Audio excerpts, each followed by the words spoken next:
जिले में भूमाफियाओं का आतंक चरम सीमा पर है। जहां भी उन्हें शासकीय भूमि या कमजोर लोगों की जमीन दिखती है, वे उसे कब्जा के लिए तमाम हथकंडे अपनाते हैं।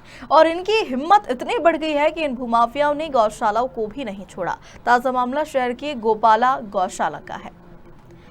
दरअसल बीते सितंबर माह में श्री गोपाल गौशाला ट्रस्ट द्वारा कलेक्टर को शिकायत की गई थी कि गोपाल गौशाला ट्रस्ट की भूमि, जो कि पलका टोरी रोड पर डॉक्टर कॉलोनी से लगी हुई है, उस पर कुछ लोग अवैध रूप से अतिक्रमण कर कब्जा कर रहे हैं। लोगों ने कच्चे और पक्के टपरे डाल लिए हैं।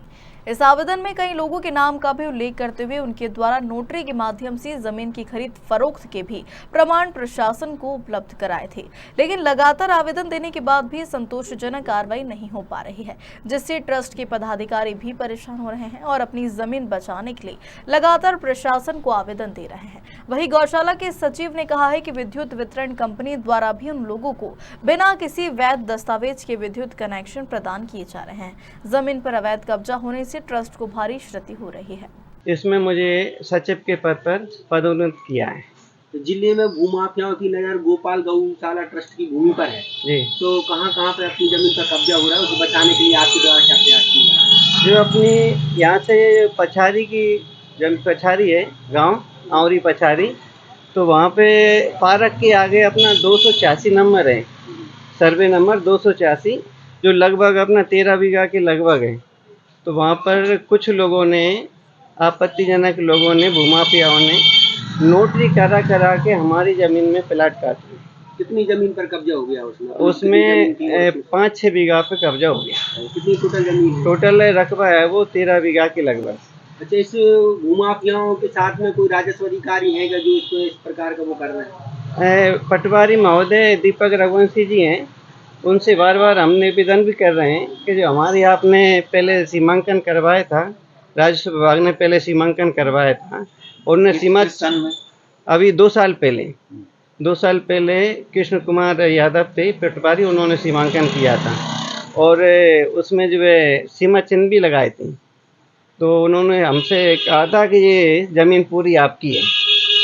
इसके बाद में हमने कलेक्टर महोदय को आवेदन भी दिया और वो आवेदन जो है 27/9/23 को दिया गया है, जिस पर उन्हें प्लाट काटे हैं नोटरी करा के। कितने लोगों ने कब्जा कर रखा है? कम से कम अभी सामने आए हमारे 8-10 लोग आए, 8-10 लोगों ने पक्के मकान बना रखे हैं। कलेक्टर महोदय को शिकायत की थी, उसके बाद कोई कार्रवाई हुई? नहीं, उसके बाद कोई कार्रवाई हुई नहीं है। कितनी बार आवेदन दे चुके हैं? एक बार ही दिया है हमने इस संबंध में, 286 सर्वे के संबंध में एक ही बार कलेक्टर महोदय को आवेदन दिया है। पर ट्रस्ट की और जमीन पर भी कहीं कब्जा हो रहा है क्या? और जमीन पर भी कब्जा हो रहे हैं। तो पहले अपन एक से जो 286 नंबर है, तो इससे अपन पहले अपन सहायता मिले प्रशासन के द्वारा, फिर अपन आगे कार्रवाई करेंगे। कलेक्टर महोदय ने कोई आश्वासन वगैरह दिया आपको? नहीं, कलेक्टर महोदय ने दिया था आश्वासन कि जब जहाँ भी आपकी अतिक्रमण हो रहे हैं उनको सबको मुक्त कराया जाएगा। वही आश्वासन SDM महोदय साहब ने भी दिया है कि जहाँ भी गौशाला की ज़मीन पर अतिक्रमण हो रहा है उसे शीघ्र मुक्त कराया जाएगा। ऐसा हमें पटवारी महोदय सीमांकन करने तो जाते हैं, पर वो कर कुछ और आते हैं, लिपापोती करे आते हैं। कुल मिला के जो उन्हें काम करना चाहिए वो नहीं कर पा रहे हैं। किस तरह का काम कर जाते हैं वो करे आते हैं, हम कहते हैं हमारा नंबर नापो, वो किसी और का नापने चले जाते हैं। SDM महोदय ने अभी की बात है 8 दिन पुरानी, SDM महोदय ने बोला था गौशाला की नंबर नापो, लेकिन वो पिछला एक कोई कॉलोनी वाले हैं, वो उनकी कॉलोनी नापने चले गए। तो कहीं ना कहीं इसमें पटवारी का निजी स्वार्थ है? जी हाँ, पटवारी पर किसी का दबाव है, किसी का प्रभाव है। उसी के चलते पटवारी साहब गौशाला की ज़मीन पर जो है अतिक्रमण मुक्त कराने की मुहिम में शामिल होना नहीं चाहते। अशोकनगर से सुनील तनेजा की रिपोर्ट।